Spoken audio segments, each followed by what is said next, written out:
Malgrat les nombroses campanyes per fomentar la igualtat en els anuncis de joguets, la majoria d'aparadors i d'espots de Nadal segueixen mostrant distincions entre xiquets i xiquetes que probablement poden influir al seu futur. A les xiques se'ls sol identificar amb tons roses, amb nines, amb bellesa, etc. I als xiquets se'ls continua identificant amb tons blaus, amb vehicles, amb superherois. En fi, que anem a contar que vostès no ho sàpiguen. Això sí, cada vegada més són més els pares i les mares i també els organismes públics que reivindiquen la igualtat entre tots dos sexes. Aleshores, anem a analitzar aquesta contradicció aparent entre el que alguns proclamen, pel que alguns fan campanya, i la realitat, que no canvia gaire respecte al que ha sigut les últimes dècades a Espanya. És per això que hem convocat dos psicòlegs per reflexionar sobre la qüestió. Ells són Asunción Peiró Sala. Benvinguda, Asunción. Què tal? Molt de gust. Benvinguda. Bona vesprada, David Peris, psicòleg també. Benvingut. Gràcies. Gràcies. Anem a reflexionar a partir d'un punt de partida. Van ser unes paraules pronunciades pel portaveu del Partit Popular a l'Ajuntament de València la setmana passada en resposta a la campanya per la igualtat en els joguets que va impulsar el propi Ajuntament encapçalat per Joan Ribó la setmana passada. Va ser Eusebio Monzó qui l'altre dia va dir que regalar una muñeca a un niño no és apropiado. Què penseu sobre aquesta afirmació? Asunción. Pues jo penso que després de tot l'esforç que estem fent per mantenir una diversitat sexual i una igualtat entre homes i dones, pues no me pareix unes bones paraules per a fomentar aquesta igualtat, sobretot conforme estem veient més en aquesta campanya nadalenca de separar, com ja has dit, Gustavo, els joguets entre xics i xiques, i després dia a dia el que estem veient i els problemes que tenim a nivell de violència de gènere, que siga un mateix polític el que estiga parlant, que sí que n'hi ha que diferenciar-ho. David. Jo crec que al final els extrems no són bons, és a dir, jo crec que hi ha que acceptar les coses en naturalitat, entendre que totes les persones tenim els mateixos drets i que al final el fet de ser home o dona no hauria de ser una diferència, no? Si un xic li agrada una nina, pues que jugui una nina, no? Òbviament no és l'habitual, segurament per els models que tenim, per tot un poc la societat que tenim, no? Però que siga un poc els valors de la família, el pare i la mare, i un poc el que vulgui el xiquet o la xiqueta, en aquest cas que vulgui que li porten els reis, no? O Papà Noel, o un poc els regals que li vulguin fer, no? Què passa quan un xiquet o xiqueta vol jugar precisament amb un joc que tradicionalment, i entre cometes, no els correspon, segons el prejudici tradicional? Què passa? Quins efectes té? A veure, no passa res. Jo crec que la identitat de sexe d'un xiquet no va a canviar perquè juguen un joguet de xiquet o juguen un joguet de xiqueta. A més, com bé ha dit el meu company, els valors es transmeteixen des de casa i des de casa existeix una igualtat, o sigui, igual un home com una dona està al cuidado dels nens, o igual una dona o un home té que preparar la cuina, preparar el dinar, preparar les coses, entonces no passa absolutament res. Jo crec que el més important, com han dit, és que ell elegisca aquest joguet i que els pares li transmetisquen una normalitat de que no passa absolutament res. Al final, l'important són els valors que estan transmetint-li els pares. David? I de fet, jo crec que cada vegada és més comú veure com xiquets i xiquetes juguen junts a futbol o juguen junts a cuines, no? Per exemple. I això té que veure en tot un poc com ha evolucionat la societat, no? Jo crec que imposar coses no és bo.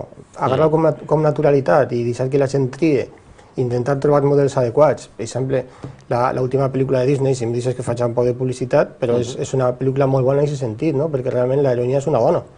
I el semideu, és un poc, ahí està un poc per darrere de la dona, no? És un poc simplement acceptar que les persones són persones, no són ni dones ni homes, sinó que són persones, i transmetre això. Els joguets, igual el mateix, no?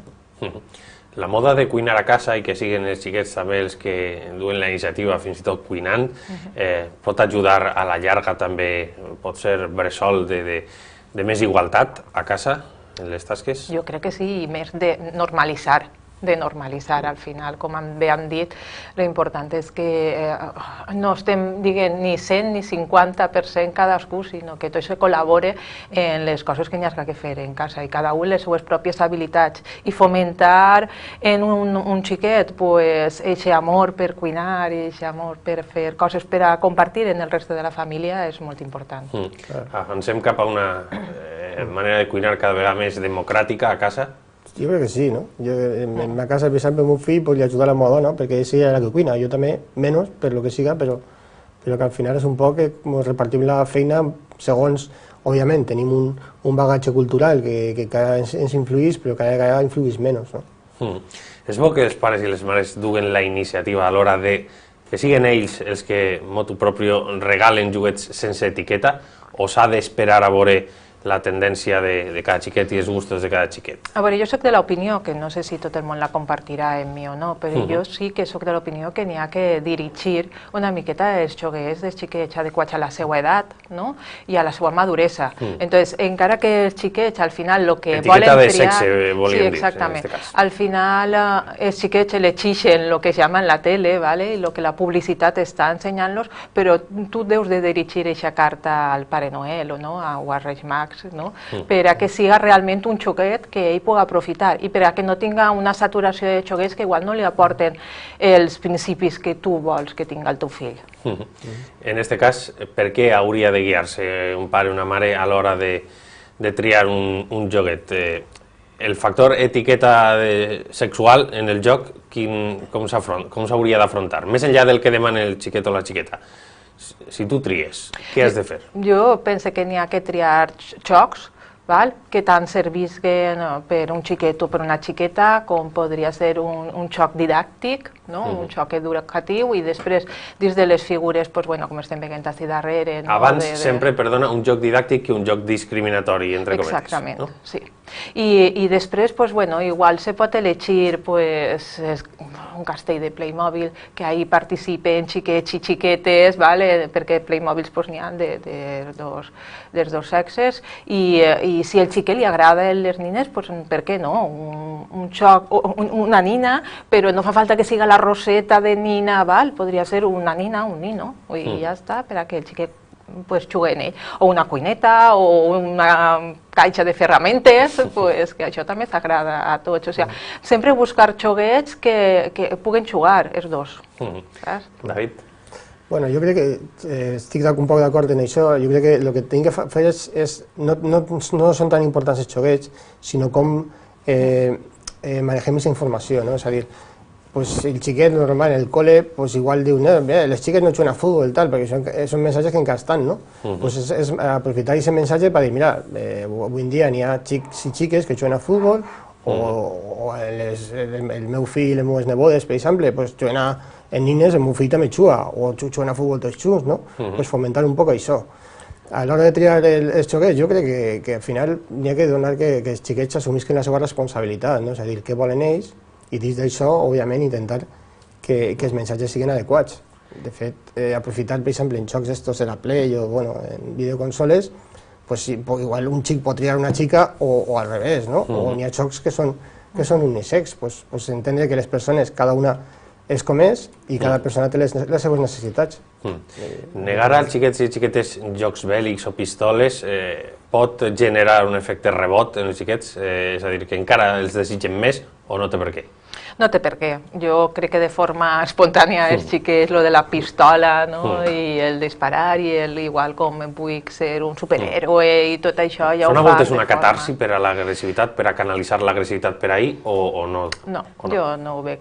De totes formes, com bé ha dit el meu company, jo crec que l'important és després el valor que tu li transmetixes o la informació que li transmetixes sobre aquest xoc. Jo tinc una xiqueta i no soc compradora de xocs bèl·lics, perquè no m'agraden i penso que en ma casa no n'hi ha ninguna necessitat, però sí que és de veritat que estos Nadals se poden comprovar en el meu nebot que ell lo de la pistola i tot això li agradava, però no n'hi ha hagut regals relacionats bèl·lics, relacionats en el món de l'agressivitat.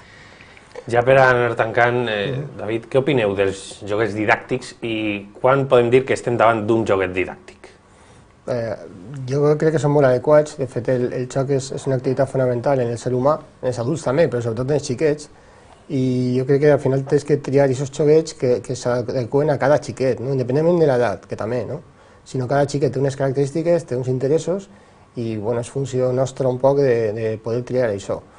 Òbviament, tenim moltes ferramentes avui en dia, hi ha molta saturació, com el que comentaves tu, que jo crec que és adequat triar i no sobresaturar de xoguets, sinó tenir aquests xoguets que realment servisquen i siguin un interès real pel xiquet i que damunt li ajudi a fomentar la seva personalitat i el seu desenvolupament. No? I jo crec que és important aprofitar aquests jocs per a que jugui tota la família, perquè realment l'objectiu d'un joc no és comprar i tindre al xiquet o a la xiqueta, tindre-los allí apartats jugant entre ells, sinó que puguen participar en aquesta situació, en aquest moment de família, tots junts. ¿Fue George Michael un juguete roto? Jo crec que no. Una pregunta difícil de contestar. Li preguntarem al company i amic del diari Levante, Boro Contreras. De seguida en tornaré a pausar. Gràcies, Asunción Peiró, Sala. Moltes gràcies. Sempre un plaer escoltar-te. David Peris, gràcies, com sempre, per l'amabilitat. Fins la propera i bona entrada d'any, els dos. Tornem de seguida per reflexionar sobre la figura de George Michael.